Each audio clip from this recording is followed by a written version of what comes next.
Hey guys, welcome back to the channel. Today we're going to be talking about some spoilers from Wandavision, so if you don't want to be spoiled on anything, stop the video now and come back later after you've wrapped up watching the show. So Wandavision had a post-credit scene that's going to lead into the Secret Invasion storyline coming out later on Disney+. So I figured it'd be a good idea to jump on the Secret Invasion Omnibus by Brian Michael Bendis and just kind of go over the story a little bit and see what we could maybe expect from the TV show when it comes out. Before we get into the tableside overview, please make sure you like, share, and subscribe, and hit that bell for notifications. So right off the bat, let's talk the spoilers from WandaVision. In the very last episode of WandaVision, we see Monica Rambeau be approached by a Skrull that we last saw in the Captain Marvel movies. Disney Plus had previously announced that Secret Invasion was a TV show that they were planning on doing. Now, with the history of the MCU being completely separate and different than the Marvel Comics universe, it's probably expected that Secret Invasion is going to be a little bit more different on the small screen than it was in the comic books. Before we get into this omnibus though, I do want to make some recommendations about what you should read leading up to this. Brian Michael Bendis has a very long run on New Avengers, Mighty Avengers, and Dark Avengers that all kind of play its part in this storyline. But if you're looking at just events, then you should definitely start with Avengers Disassembled. This is the storyline that started Brian Michael Bendis' epic. In it we see the Scarlet Witch basically dismantle the Avengers. And the end result of this series is the rebooted New Avengers, which shows Captain America and Iron Man teaming up with Wolverine, the Sentry, and Spider-Man in the New Avengers lineup. Elements of that story and New Avengers lead directly into Civil War by Mark Millar. Civil War is pretty infamous for what happens at the end of it. Captain America is assassinated, there is a divide between the superheroes, and those ramifications are felt throughout the Marvel Universe for years on end. A lot of the strained relationships also are showcased in Secret Invasion, as this kind of piggybacks off of Civil War. Now, it's not until we get Siege right after Secret Invasion where we see all the heroes team up again and actually start repairing their relationships. Siege was a story about the Dark Avengers led by Norman Osborn destroying Asgard. Captain America, Thor, and Iron Man have to come back together to save Asgard. There's a lot that goes into Brian Michael Bendis' run, but for the most part you can enjoy Secret Invasion on its own, as long as you have a general understanding of the state of the Marvel Universe at the time. So let's pop this bad boy open. Alright, here's the dust jacket. We got the spine right there. And we have the back of the cover. Let's see what it contains. So this contains the Secret Invasion Prologue 1 through 8, New Avengers 31 through 32, 39 through 49, Mighty Avengers 7, and 12 through 20, the New Avengers Illuminati 1 and 5. We got the dust jacket off now, and we're taking a look at the inner cover. I really like it when Marvel has printed art right on the inner cover. The matted black is fine for more of the classic stories, but with this new contemporary stuff, I really like seeing the art printed all the way around it. And as we're flipping through this, I kind of want to talk about the mapping, because there is something I'm kind of not enjoying about these Marvel releases. The way they map these stories is they have all of the prologue basically in order, which is good. But once we get to the main event, it collects the main series, and then it collects all the tie-ins right after it. So instead of it being mapped by being interwoven and everything in chronological order, you basically have to jump around in the book if you want to read everything in order. And what I don't like about that is you're reading the main series, and then you're going back and kind of rereading things that already happened, but in the other series that tie into it. It would just be nice to have a book where everything is in order and you don't have to jump around so much. Which I'm really surprised they did with this omnibus, since all of this is written by Brian Michael Bendis. Tie-ins, main series, the prologues, everything here is written by Brian Michael Bendis. So let's talk about what the story is. So for a while in Marvel Comics, everything has been kind of a mess, where all these superheroes aren't trusting each other anymore.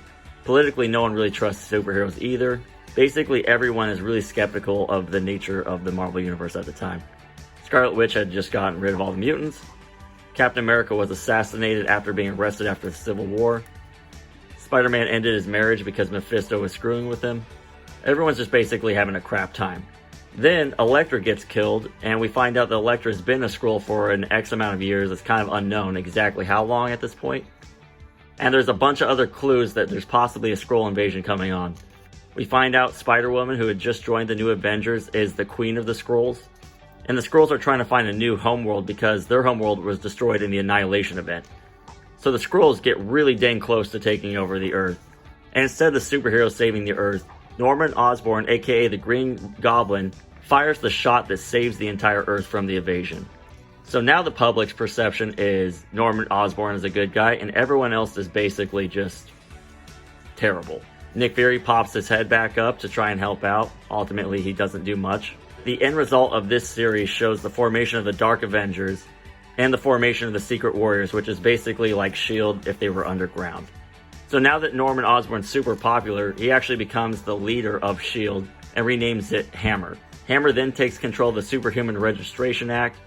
Norman Osborn starts his own group of Avengers, which are all ex-villains who still are pretty dang evil, but the public perceives them as good guys, even though they're still up to some dastardly deeds. And like the Illuminati, Norman Osborn starts the Cabal, which is a bunch of supervillains who have positions of power in the Marvel Universe. The time period that takes place after this is called the Dark Reign, basically because all the villains had won and no one trusts the heroes anymore. And they really won't until the end of Siege, where, spoiler, and everyone saw it coming, Norman Osborn's still crazy and evil. And people start to see through his lies. So there's a lot of cool, diverse art in this. You have a lot of mainstays from Brian Michael Bendis' time at Marvel, such as Mark Bagley, Jim Chung, and David Mack. All people have worked on him with other things such as Daredevil, New Avengers, Ultimate Spider-Man. You get a lot of artists on this. A lot of top artists too. And in my opinion, this storyline is from the golden age of Brian Michael Bendis' run. A lot of things happen in the tie-in events that aren't really touched on in the main series, so it's definitely worth checking out the tie-ins. But again, I wish they were interwoven with the main series. Even in the deluxe edition of Siege, which also contains all the tie-ins from New Avengers and Dark Avengers, it's also not interwoven correctly. So you have the main series and then all the tie-ins in the back, which is, again, not my favorite thing, especially when you have everything from the same writer. It just feels very inconsistent. Whereas if you read an omnibus like Crisis on Infinite Earths or Blackest Night, everything is in chronological order, which is really nice. Marvel tends to do this more often, but even they also sometimes do it in the chronological order. An example being the Heroes Reborn omnibus that we just reviewed last week, which everything is in chronological order. So you get part of an Avengers run, part of an Iron Man run, part of everything else, just all in order. So looking at the stuff in the back of the book, we get some variants and promo art. We get some sketch cover variants.